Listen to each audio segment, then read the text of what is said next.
Hello students and welcome in today's lecture.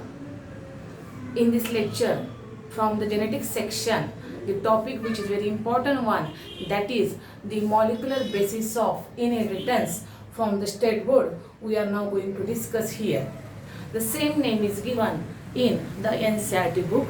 So we will discuss first this topic from the state board and later on we will discuss it for the NEET point of view from the NCERT book.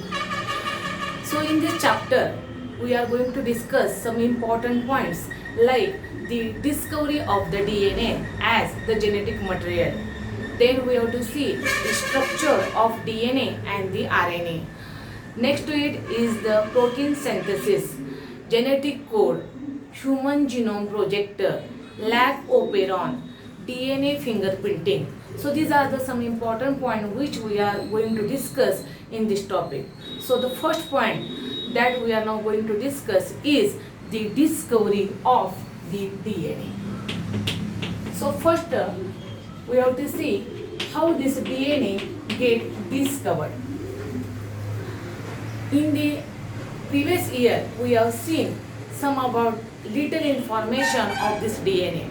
That means this DNA is the nucleic acid, and this DNA is very important nucleic acid because in most of the living organism, or we may say that in the majority of the living organism, this DNA acts as a genetic material.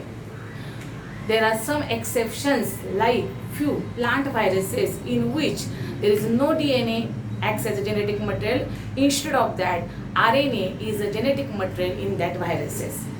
So we have a lot of information nowadays about this DNA, and it is only possible due to the contribution of the two scientists, and one of them is the Friedrich Michel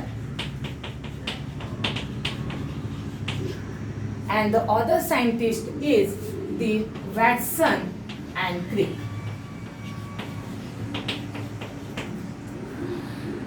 This Friedrich Michel first discovered the nucleic acid in the form of DNA, and later on, after the discovery of the DNA, the scientists Watson and Crick made the double helical model of DNA. That means the model of DNA which looks like the twisted ladder. एखाद्या गोलाकार जिन्यासारखं structure जे असतं, that is called as the Watson's model, and that model is discovered by this pair of scientists Watson and Crick.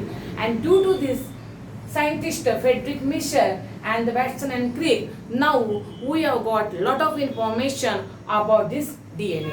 So the contribution of these two scientists is very important in the discovery of the structure of the DNA. Now we have to see how this Friedrich Michel first discovered this nucleic acid. This Friedrich Michel first isolated some chemical substances, and these chemical substances he isolated first from the nuclei of pus cell. Pus means what? If there is any wound formation in our body takes place, in that wound there is a formation of the pus. So he first collected some chemical substances from the cells of this pus, and from the nuclei of that cell he isolated that chemical substances. As he isolated these chemical substances from the nuclei of the pus cell, he given the name to that substances as the nuclei.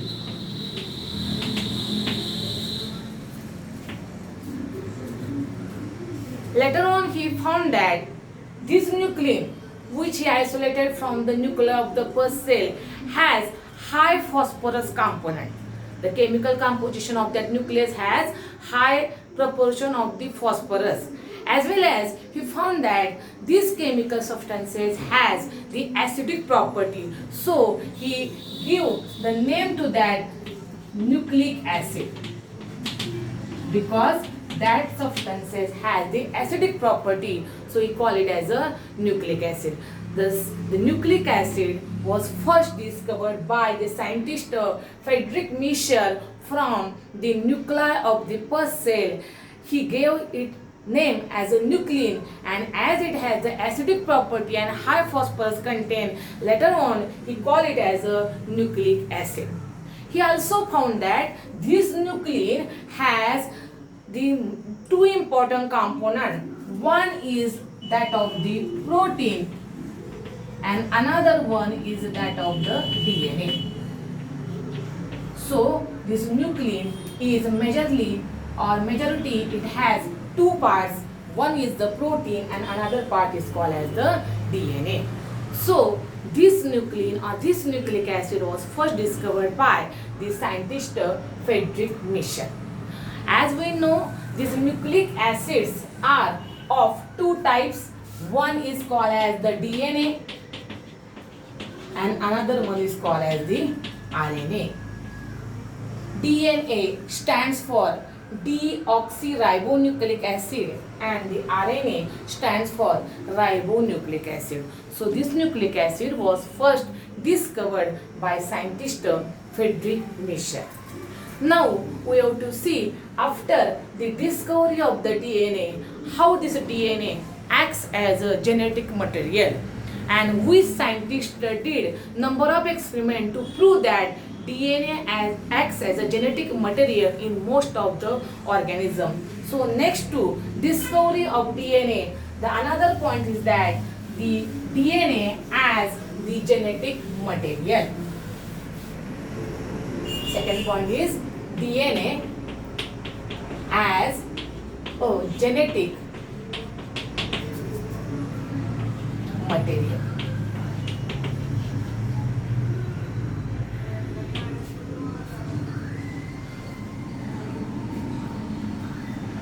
Here in 1900,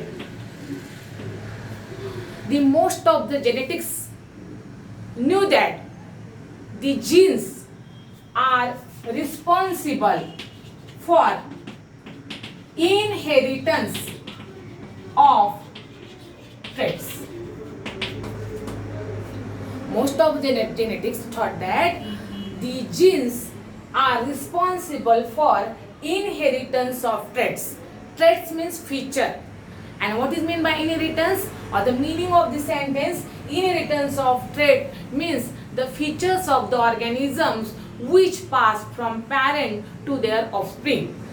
पॅरेंटचं एखादं character जर त्याच्या offspring मध्ये पास होत असेल तर त्याला आपण काय म्हणतो? इनहेरिटन्स ऑफ द ट्रेट और inheritance of the feature. In Marathi inheritance म्हणजे एका पिढीमधून दुसऱ्या पिढीमध्ये पास होणारं character, that is called as the inheritance of the trait. So scientists of genetics in 1900 thought that the genes they knew that the genes are responsible for inheritance of the trait or transmission of the character to the next generation. And these genes which are responsible for inheritance of traits are present on the chromosomes. Where these genes are located, they are present on the chromosomes. And chromosomes, where it is found? Chromosomes are present in the nucleus of the cell, and these chromosomes are again chemically made up of the DNA and the protein. So the genes, which are the important part for the controlling the inheritance of the character or traits, are present on the chromosomes, and these chromosomes chemically made up of two components. One is called as DNA and another one is called as the protein. Now at that time most of the scientists thought that this protein, which is one of the important component of this chromosome, is responsible for controlling the cell metabolism. This protein is important for controlling the cell metabolism. That means they thought that this protein has such an information which control the metabolism of the cell or the characteristics of that particular organism, because cell is the basic unit of life and all cells together form the body of the living organism. So they thought that the cell metabolism has some characteristics and which is controlled by this protein part. They also thought that these proteins are very large complex molecule, and these proteins which are large complex molecule are responsible for the variation of the species. Variation of species means that, as we know, one species is different from the other species. If we take the example of the two species of the plant, for example, the red species of the rose and the white species of the rose, then you will find that both these species are different from each other genetically, as well as some point if we consider it also differ by morphologically. So there is a variation in between the different species, and that variation they thought it is due to the protein present in that species. So proteins are responsible for variation of the species as well as protein control the cell metabolism of the plant or of the organism, and such a thing are there about the protein, and they thought that protein is responsible for the inheritance of the trait. They thought that proteins are responsible for controlling the inheritance of the character, or the character which pass from one generation to next generation, or the character which pass from the parent to offspring. That character get controlled by this protein part. They don't know the character which is controlled by the gene are nothing but the DNA. They thought that it is the protein part, because chromosomes contain one of the major component, that is the protein. They also found that DNA is also, or they also thought that DNA is a very small molecule. It is a very simple molecule, and it shows variation within the different species. That means they know that this DNA is different in different species. It is not same one. They also found that the structure of the DNA, the other composition of the DNA is very different than the protein. Protein has some specific function. Protein has some electrical charge. Protein has some composition which is very different from the DNA. And at that time, they surely thought that protein is only responsible for controlling the characteristics in the living organism, or they are responsible for inheritance of the character. So DNA is the major, a protein is the major part controlling for the characteristics of the organism. But there are some scientists who work on this DNA, and they discovered that the DNA acts as a genetic material but not a protein part. And the three scientists whose names are Griffith, then second scientist is Avery, MacLeod and McCarty, and the third scientist is Hershey and Chase. So we have to see their experiment one by one. So we'll see first the Griffith experiment, who proved that the DNA acts as a genetic material but not the protein. So we'll see first the experiment of the Griffith under the title DNA as a genetic material. This Griffith in 1928 carried out his experiment. Griffith experiment carried out in the year 1928. He was the British medical officer. For his experiment, he took one bacteria, and the name of that bacteria is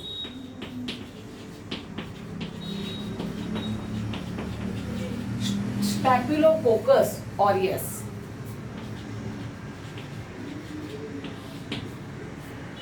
Staphylococcus aureus, it is the name of the bacteria which cause the disease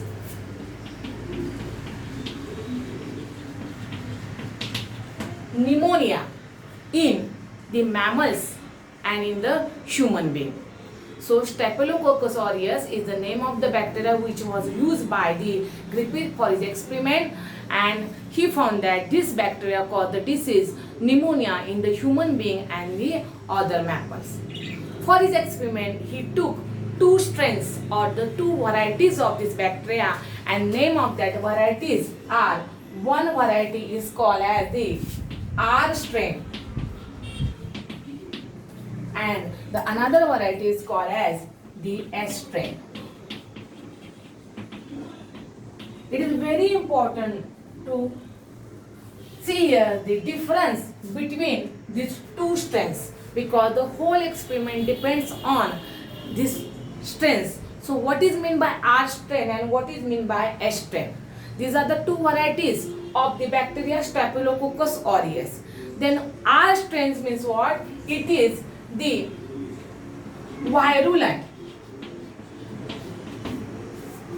then rough, encapsulated, or which we call as a non-capsulated. While the S strain is non-virulent, smooth and capsulated.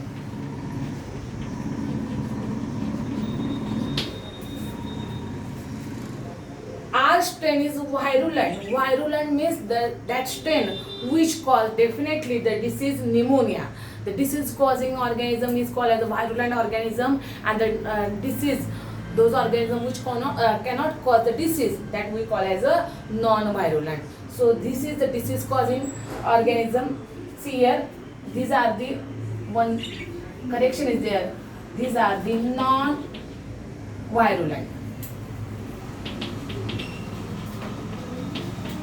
and these are the virulent. So what is the difference between this R strain and the S strain? R strain is a non-virulence, means it is non-pathogenic. If it is introduced into the body of the human being, it do not cause the disease pneumonia. When we culture it in a laboratory, it produces the rough colonies. They are not smooth one, they are rough and they are non-capsulated. Means what? We have seen in the structure of the bacteria that outside the cell wall of the bacteria there is one covering in bacteria, and that covering we call as a capsule.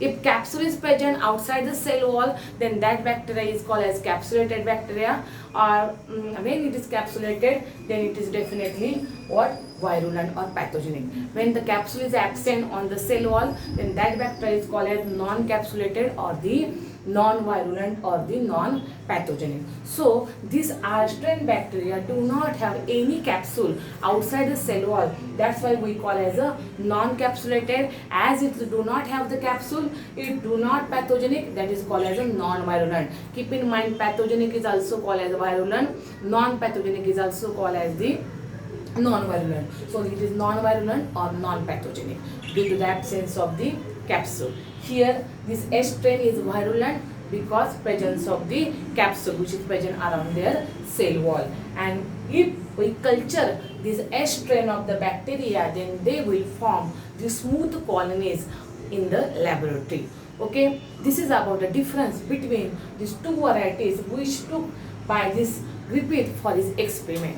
Now we will see how Griffith carried out his experiment, and for his experiment he also took the mice and he did his experiment on that mice. So there are sequentially 4 experiments is carried out by the Griffith, and we will see one by one these experiments. In the first experiment, what Griffith did, Griffith injected R strain into the body of mice. Then you will find in the mice no pneumonia is there, and mice become live. We'll first see the first sets of experiment and then we'll discuss what's the result of that experiment. Second experiment is that he used estrin injected in the mice. He found that there is the pneumonia, and due to which the mice become dead one. In the third experiment, he used heat kill estrin, injected it in mice. There will be no pneumonia, and thus mice become live. And in fourth experiment, he used heat kill estrin plus live R strain. Heat kill estrin, and in it he mixed the live R strain, injected it in mice. You will find the pneumonia in the mice body, and thus mice become dead one. So these are the 4 experiments which Griffith carried out on the mice to prove the DNA as a genetic material. See here, we have seen that R strain do not have any capsule, that's why it is non-pathogenic. S strain have the capsule around it, so it is the pathogenic. So if R strain get injected in the mice body, as it is non-pathogenic, non-virulent, it do not produce the pneumonia, and that's why that mice becomes live one. In second experiment, he did or injected S strain in the mice body. As the S strain is pathogenic because it is capsulated one, it produced the pneumonia in the mice body and mice was dead. In the third experiment, he used the S strain, but these S strains are heat killed. That means in a test tube, he took that S strain and gives a heat to that test tube. Due to the heating treatment, the capsule which was present around the S strain was dissolved, and due to which, as the capsule is removed from the S strain, this capsule become non-pathogenic because capsule was destroyed due to the heat treatment. So in the third experiment, heat killed S strain. He injected in the mice body. Due to the heat treatment, capsule was broken, and that's why it is similar to the R strain. So it do not produce the pneumonia, and the mice become live one. And in the fourth experiment, what he did, he injected heat killed S strain, which was used similar in the third experiment, and in this heat killed S strain, he mixed live R strain. Live R strains are originally non-pathogenic because they do not produce the pneumonia at all in the mice. And the mixture of these two strains he injected in the mice body, and surprisingly he found a different result because in the mice body he found that pneumonia get developed, and due to pneumonia that mice become dead. He don't know how the pneumonia developed in that mice body, even though he mixed heat killed S strain and the live R strain. Result बघा, आपल्याला इथं काय अपेक्षित होतं की heat केलेले S strain आणि live R strain mix केलेले आहेत. हीट केलेले एस स्ट्रेन इथं काय झालेले आहेत, हीट ट्रीटमेंट मग कॅप्सूल डिझॉल्व झालेले आहे, त्यामुळे हे पण कसं बनलेलं आहे, non pathogenic, non virulent. Originally R strain पण कसं आहे, नॉन पॅथोजेनिक, नॉन व्हायरुलंट. दोन्ही नॉन व्हायरुलंट आहेत, त्यामुळे इथं निमोनिया डेव्हलप व्हायची गरज नव्हती आणि माईस करायला पाहिजे होता, लाईव्ह व्हायला पाहिजे होता, पण असं झालं नाही. आणि याचा अर्थ ग्रिफिथला काय लक्षात आला, Griffith found that this change which was found in the fourth experiment was the genetic change. He gives the name to that change, that is, it is called as the genetic change. And how the genetic change takes place in the fourth experiment? According to Griffith, he made one important conclusion for this experiment, and that conclusion is that Griffith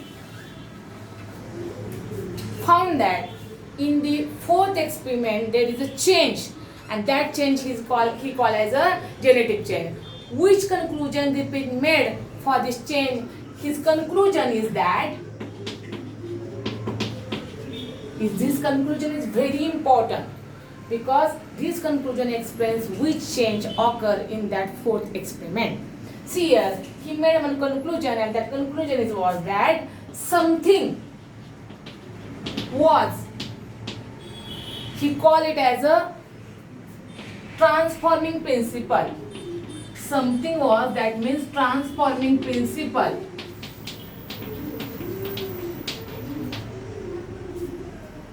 Occur in R strain, due to which it get converted in S strain. The important statement is that R strain get converted into the S strain. This is very important one. According to Griffith, this R strain has taken something from the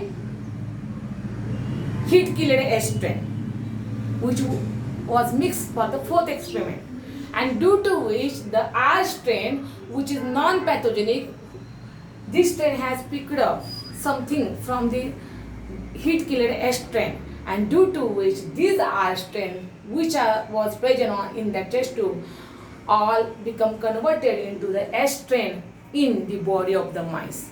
And these S strains are responsible for the death of that mice. It caused the pneumonia to the mice, because when he collected the blood of that mice, he found that only S strains was there in that blood, not a single R strain he found there, because all R strains get converted into the S strain, and R strain has picked something, he don't know the name of that, but he call it as a transforming principle or something, chemical substances from this S strain, and due to which all R strain get converted into S strain, and thus these S strains are responsible for the causing pneumonia and death of the mice. So this is the first experiment which Griffith carried to prove that the DNA as the genetic material. See here, this is the first experiment. Then we have to see the next experiment, that is called as a Avery, MacLeod and McCarty. Okay, I think, do you understand that